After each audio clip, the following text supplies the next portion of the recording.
All right, so pretty self-explanatory.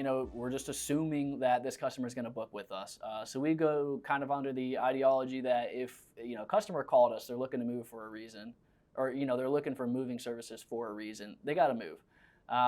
So I'm just assuming that as long as I do my job correctly, they're going to move with us. Why wouldn't they? So basically at that point, I get to the end, let's just back up for a sec. So I get to the end and I say, all right, Ben, based off of everything we discussed, yada, yada, yada, we have our charges, yada, yada, puts our estimated total at $357.50.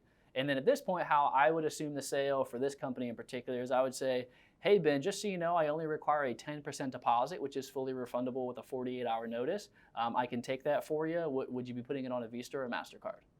Visa. See? So a lot of times it literally is that simple. You just assume the sale. You just say, hey, I'm going to take this deposit for you. In this case, it's going to be $35. And you just ask the customer for the card. And a lot of times, they were already on the fence about I'm probably going to book with this guy. Maybe they were thinking they wanted to, think about it. But by you just assuming the sale and being confident in what you presented them, a lot of times they'll literally go let me get my card. And then, Right. You give them 10 seconds, they pull a card out of their wallet and they're giving it to you.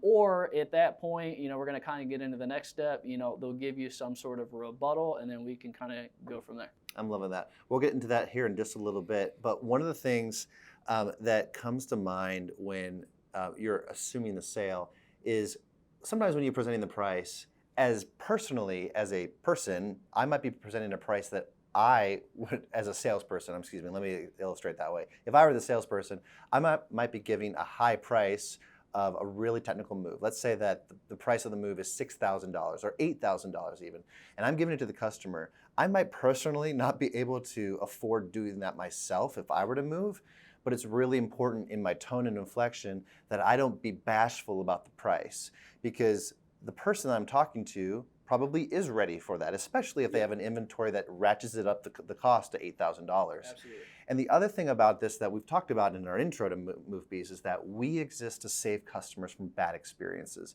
So the kind of clients, the kind of companies that we sell for are companies that have a great customer experience. You do pay a higher dollar amount for a great service, making sure that your items aren't broken in the delivery of it all. So when you present any price you present, never be bashful about it and never back away from it. Present it with confidence, assuming, like you said, assuming that the sale is going to go through because the customer is ready to pay that amount. I think that's a really important thing. Yeah, before I came and worked at this industry, I always had some sort of sales type job in the past. And, one thing that I remember that sticks with me to this day, this was 10 years ago, 8 years ago or something, which I'm young. So for me, that was a third of my life ago. But anyways, they taught us to never assume that your customer's wallet is the same as yours. It's the same thing that you're talking about. I used to work, for example, at a motorcycle dealership, and people would come in and spend thousands of dollars to accessorize motorcycles. And to me, it's mind-blowing at the time. But I can't assume that my wallet's the same as those other people. They want to come in and spend $3,000 on something. Hey, let's do it. Absolutely. Moving's the same way. I know how much my house costs, but if I'm moving somebody that's moving out of $1 million home, our bank accounts look different. So yeah, that $5,000-$6,000 move, that might be a lot to me.